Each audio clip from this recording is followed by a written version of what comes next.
growing up extremely poor. So tell me more about that. We were broke as a joke, man. Yeah.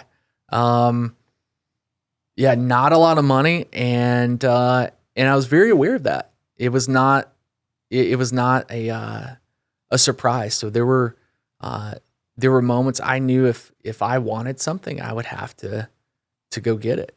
So is that grabbing a rake and walking around and raking people's yards for any amount of money that they would give, or going and washing cars? If I wanted to, anything I wanted, I knew I had to go get for myself. How old were you? I mean, that was my entire childhood. I know. Were you talking like 5 years old, 8 years old? I think 9, 10 is when probably first memory of doing something like that was selling Krispy Kreme donuts door to door. You know, that sounds like that should be an easy sell. Yeah, it was. It was an easy sell. You mark it up a couple of dollars. And, yeah. I can't remember what I was raising money for, but it got me on a trip to something or somewhere. Yeah. But yeah, it's I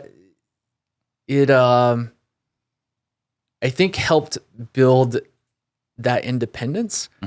Maybe, maybe in a negative way. So one of my challenges, right, in raising my kids is figuring out, like, is the reason I am the way I am is because I had nothing and I knew I'd have to fight for everything. So if I provide to them everything I didn't have, am I taking, am I sabotaging them? Yeah. Their future? And I don't have the answer for that. We're trying and figuring out ways to, not spoil them. How many kids do you have? I've got 2. 2 kids. Yeah. How old are they? They are 9 and 10. Yeah. So mine are 12, 10, and 6. Okay. And so I got the same struggles, right? Because we grew up poor. Didn't know we were poor, right? I knew we weren't rich, right? I didn't know how poor we were until we went to this other guy's house, who owned the biggest hard money lending in Phoenix at the time. Didn't know this, right? As an 8-year-old, you don't know any of these things, right? And we're asking my dad, like, how come their guest house is bigger than our house, right? So this is when you start figuring out, it's like, oh, like, man, we're not doing so great. Yeah. But yeah, I know I'm wired in a certain way, programmed a certain way because we were poor. But at the same time, like, how do we make sure they have that same hunger? Yeah. So the words, we used to lie to our kids and say we were poor, right? But it's not true. Right. So now what kind of precedent are we setting, right? So now the words we use is not in our budget, right? Like we don't have money set aside for that. That makes sense.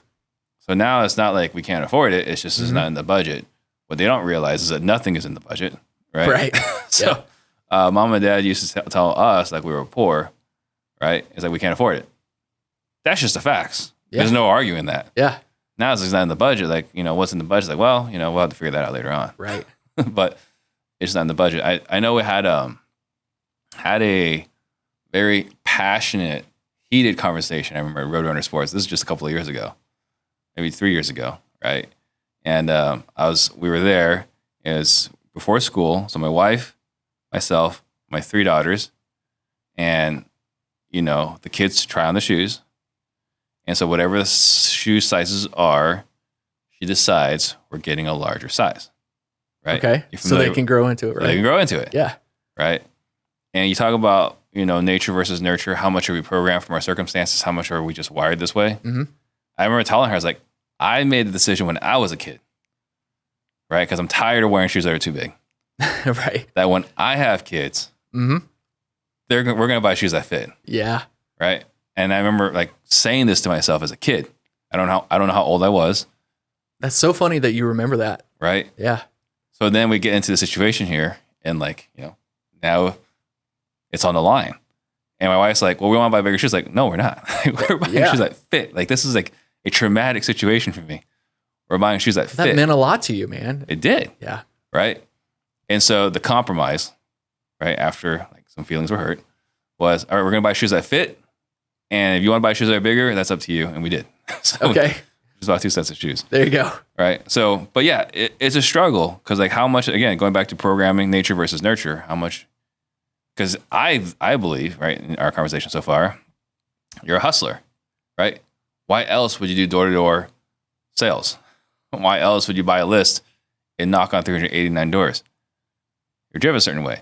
So I think, could the requirement to go pick up a rake and sell Krispy Kreme door to door have maybe etched this groove in your brain a little harder?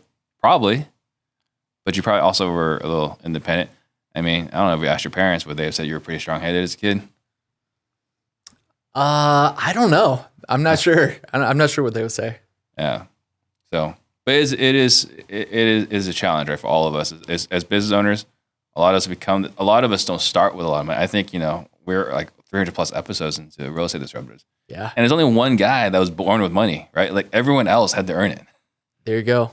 Right. And so I think, how much do you have to fight for it, and how much is it as a function of your.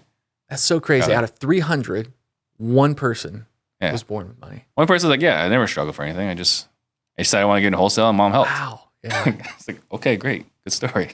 Yeah. We're supposed to have a challenge here as part of the podcast. Yeah. Yeah.